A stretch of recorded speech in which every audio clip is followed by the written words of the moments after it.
Welcome to our first episodes of this new series called Beyond the Pulpit. Today, we will examine in this very first episode the biblical inerrancy, infallibility, and critical scholarship. This episode is very important because it represents the base and the foundation of everything else we are going to discuss through this series. These episodes, in fact, approach Scripture primarily through the lens of biblical theology rather than systematic theology. That distinction is crucial, my friends, because systematic theology often begins with later doctrinal systems, philosophical categories, confessional frameworks, and predetermined theological conclusions. It then organizes biblical texts into logical doctrine structures, while biblical theology works differently, because biblical theology asks, how does revelation progressively unfold within the biblical text itself? Rather than forcing Scripture into later theological systems, biblical theology seeks to follow the historical flow of revelation, respect literary context, preserve covenantal development, and allow Scripture to interpret Scripture organically. So, this series therefore operates from a foundational conviction. Pay close attention to what I'm going to say. The Bible is infallible in what God intended to communicate. Meaning, the Scripture is trustworthy. Scripture is authoritative, coherent, and divinely inspired. But proper interpretation requires literary sensitivity, historical context, covenantal awareness, and theological humility. This approach rejects the idea that isolated proof texts, modern doctrinal grids, or rigid systematic formulations should override the broader narrative and theological flow of Scripture. The central thesis of this episode is therefore Scripture rightly interpreted within its own literary and historical context does not contradict itself. Apparent contradictions usually emerge from decontextualized readings, genre confusion, translation limitations, harmonization pressures, or theological systems imposed onto the text.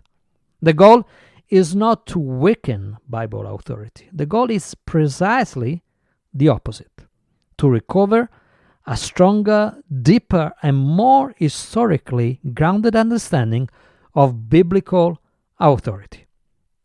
Almost every major theological controversy in modern evangelicalism eventually leads back to one fundamental question. What exactly is the Bible? Is Scripture perfectly error-free in every detail? Infallible only in matters of faith and salvation? Historically conditioned, culturally embedded, progressively revealed, or a divine human literary collection shaped through centuries of history? Before discussing any topic of this series, we must first confront the foundational issue. How should Scripture itself be understood? Because you see, the way Christians define the nature of Scripture ultimately determines how they interpret difficult passages, how they handle contradictions, how they understand genre, and how they respond to modern historical and scientific discoveries. And this episode is not merely about abstract theology. It is about the foundation upon which modern evangelicalism built its entire doctrinal structure. Let's begin.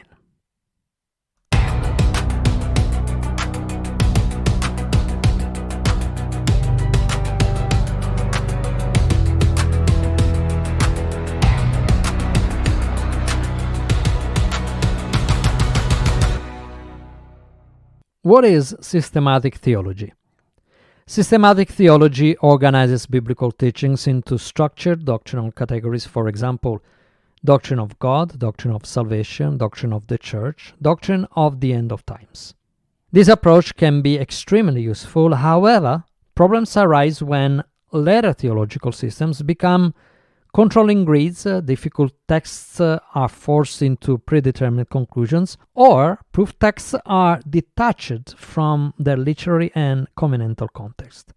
One of the major dangers of systematic theology is that the system can begin governing the interpretation of Scripture instead of Scripture governing the system.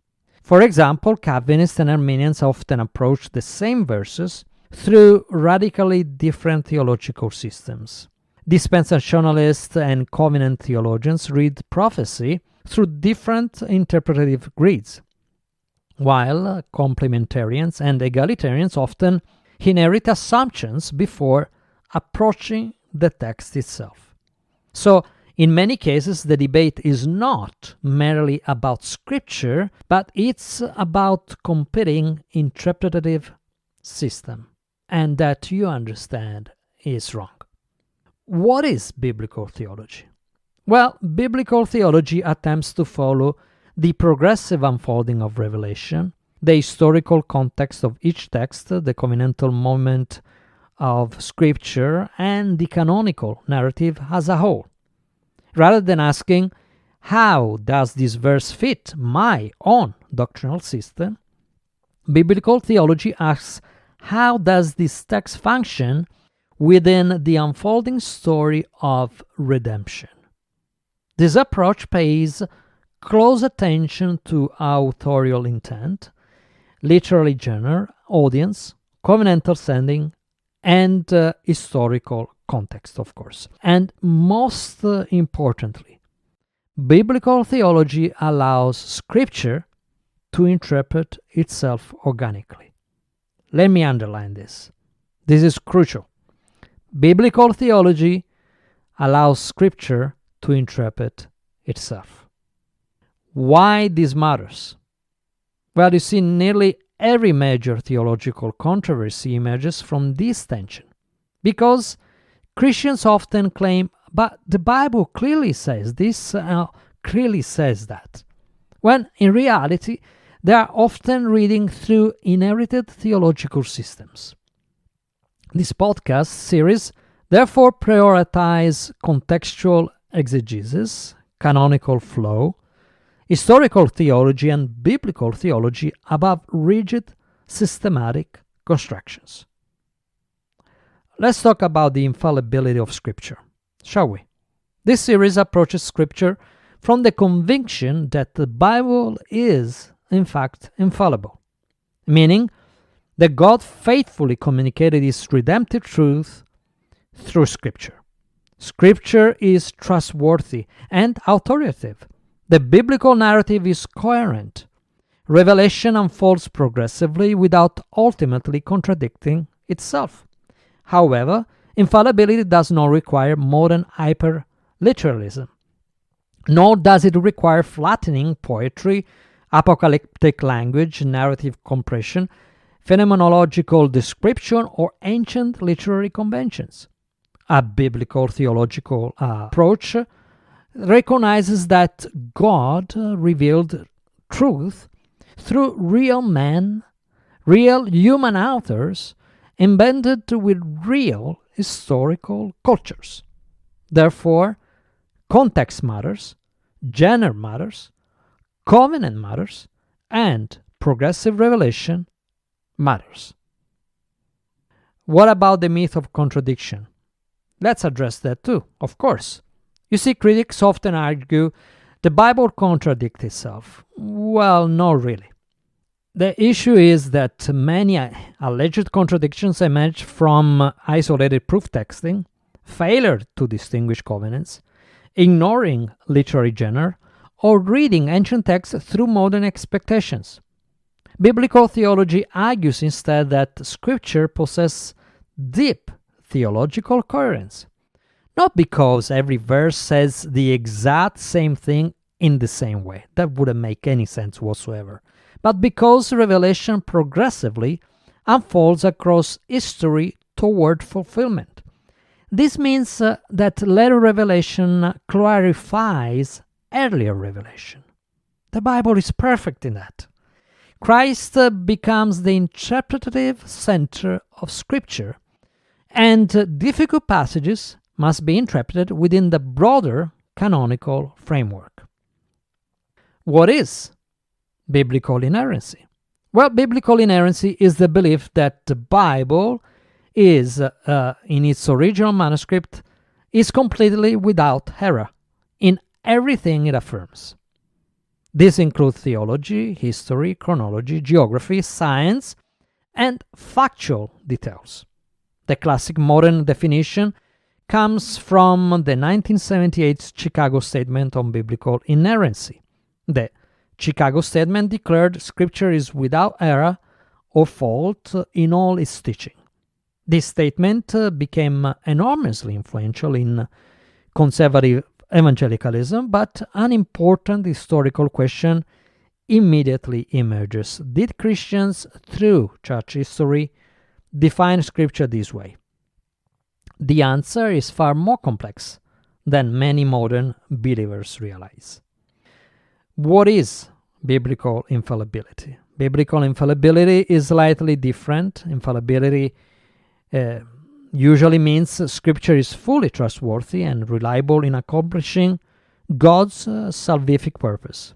In other words, the Bible does not fail in revealing God, leading people to salvation, forming faith, and guiding spiritual truth.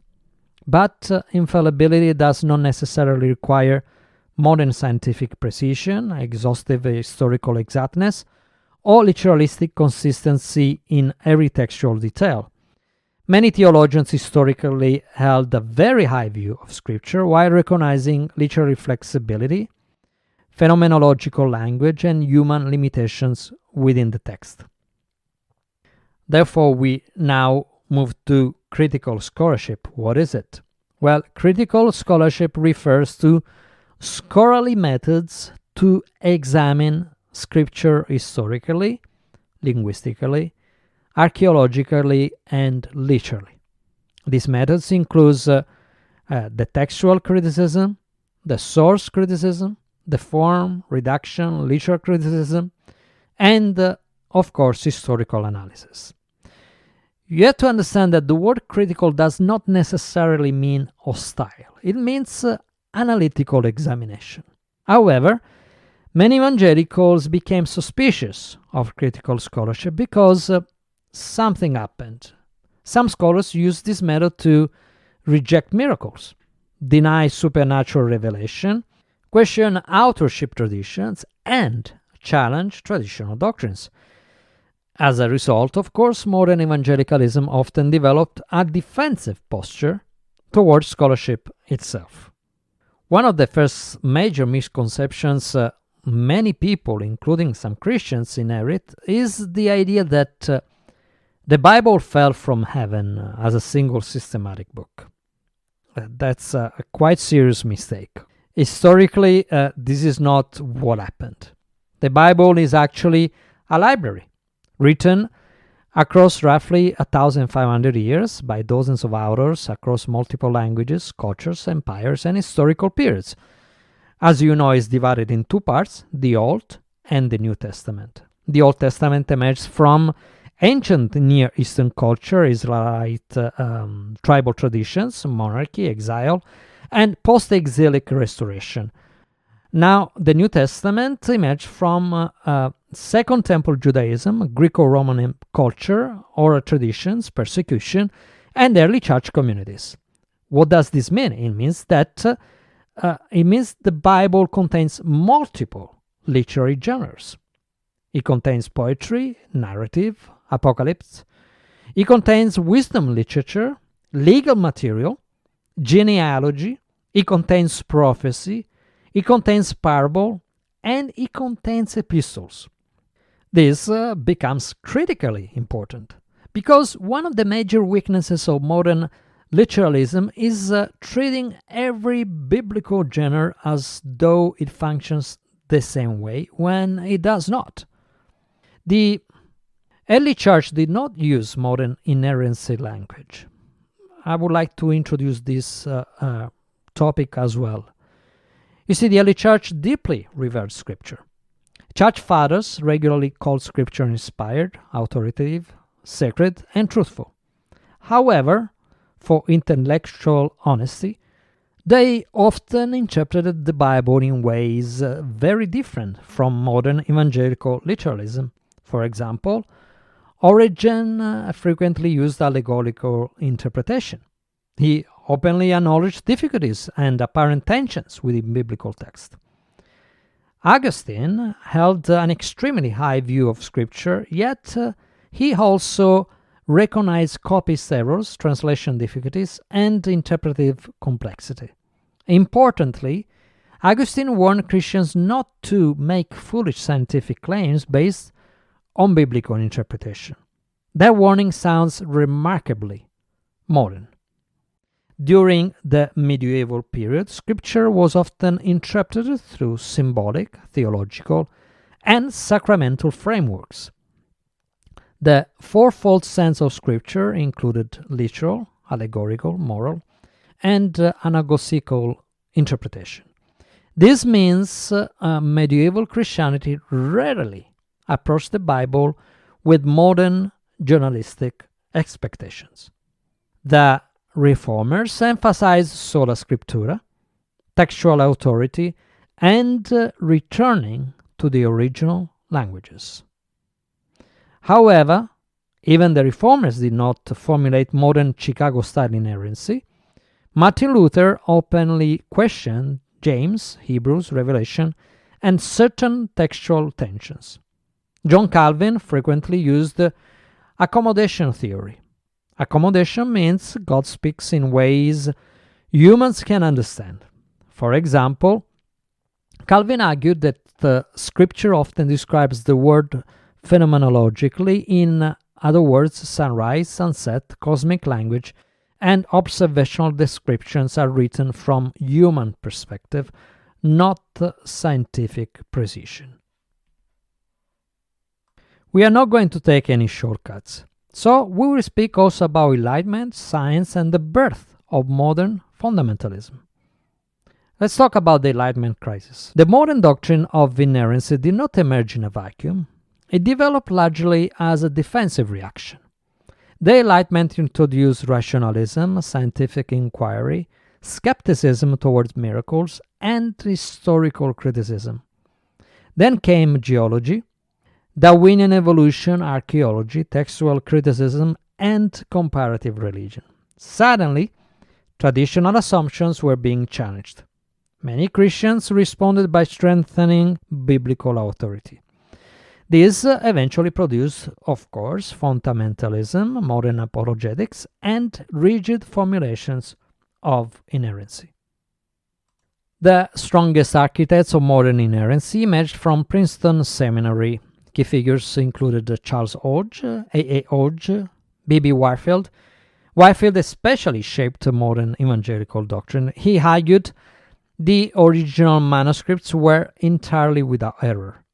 Notice the important phrase, original manuscripts.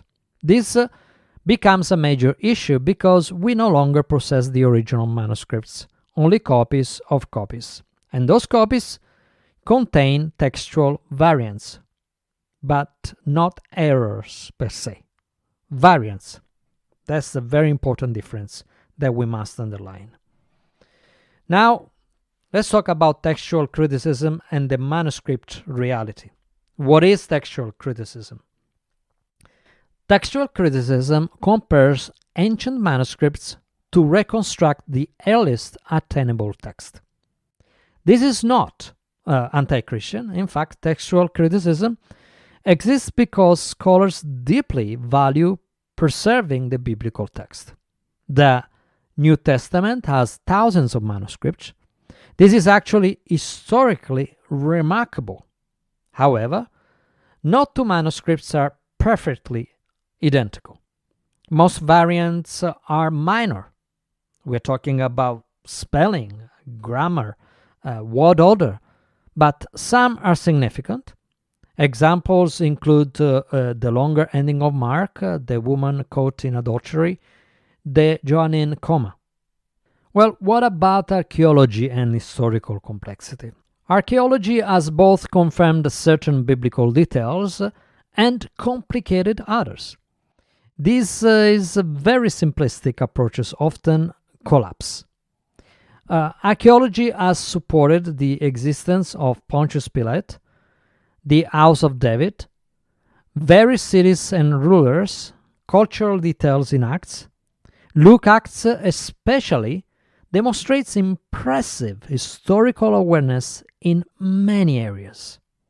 However, archaeology also raises serious questions. Examples include the scale of the Exodus, conquest narratives, chronology issues, census difficulties, and harmonization problem.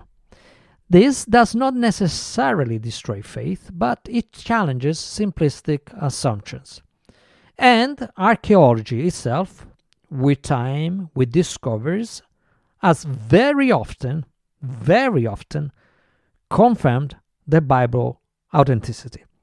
So not because something has not been discovered archaeologically, the Bible is not reliable. Do you follow me? Now, the problem of modern literalism. One of the most important issues in this entire discussion is modern literalism. Many believers assume taking the Bible seriously means taking everything literally. Historically, this is false. Okay? The church has always recognized metaphor, symbolism, poetry, apocalyptic imagery, hyperbole, phenomenological language.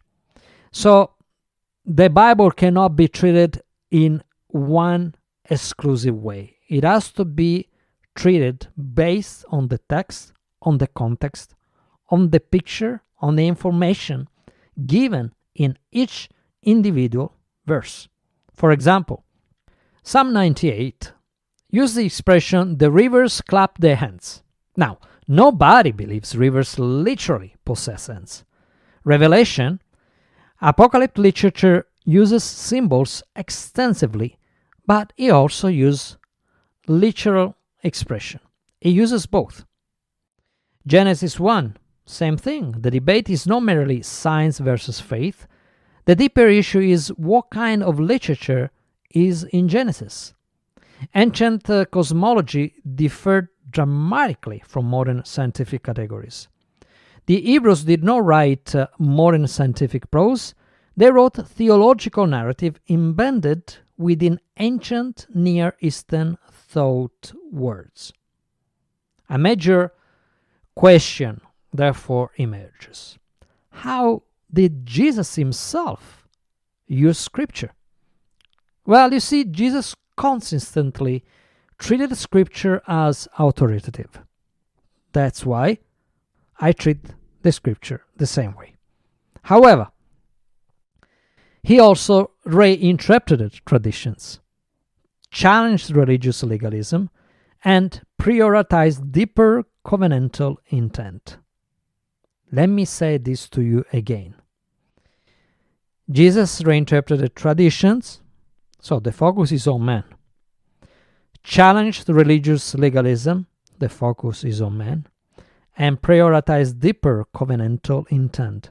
The focus is on God. Do you see that? It's very important. Examples include Sabbath controversies, purity laws, divorce debates, and the expression, "You have heard, but I say unto you." Jesus did not approach Scripture as a rigid, flat text. He interpreted it covenantally, prophetically, and Christologically. This becomes extremely important for later theological debates. So, the question is, after all the complexities, manuscript variants, and historical tensions, Can Scripture still be trusted? Can we trust the Bible? The answer depends partly on expectations. If someone expects a modern scientific encyclopedia, flawless chronology, or mechanically dictated prose, then difficulties become devastating. And let me underline, there is many writings that people accept as good, being less supported by facts than the Bible itself. Okay? But if Scripture is understood as divine revelation through human authors, unfolding across history, embedded with culture yet faithfully revealing God's redemptive purpose, then the conversation changes entirely. And when this happens, it's a miracle from God.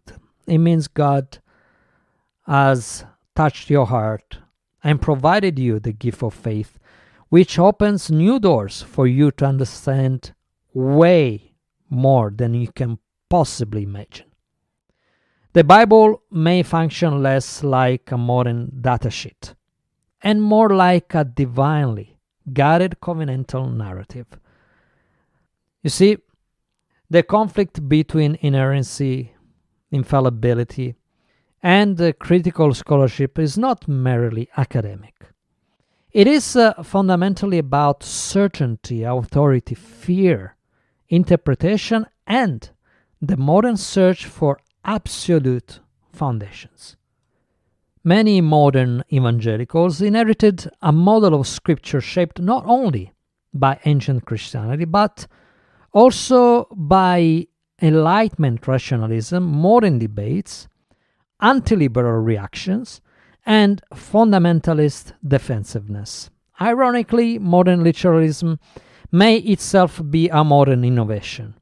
The earliest Christians often approached Scripture with far greater interpretive flexibility than many contemporary believers. This does not mean abandoning biblical authority, dismissing inspiration, or surrendering faith. Rather, it might invite Christians to recover historical humility, literary sensitivity, theological depth, and a more mature understanding of Revelation. You see, the central issue is not whether Scripture can be trusted.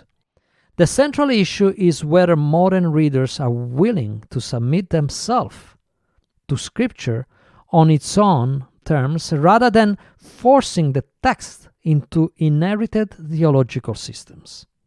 This series, therefore, begins from a foundational conviction.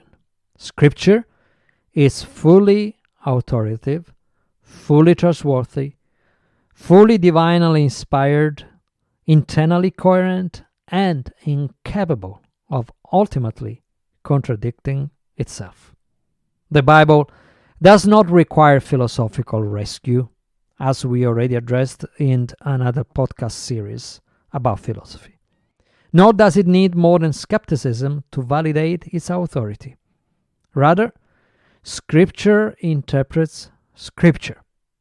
And when interpreted through careful biblical theology, covenantally, contextually, canonically, and Christologically, a profound unity emerges across the entire biblical narrative.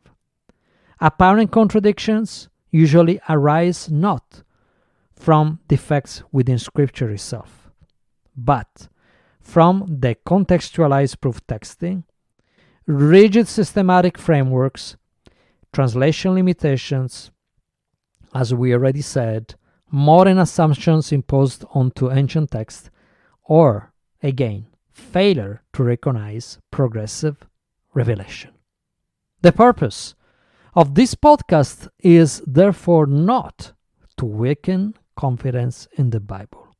It is to strengthen it, not through simplistic slogans, I couldn't care less, but through deeper exegesis, careful historical study, and faithful biblical theology.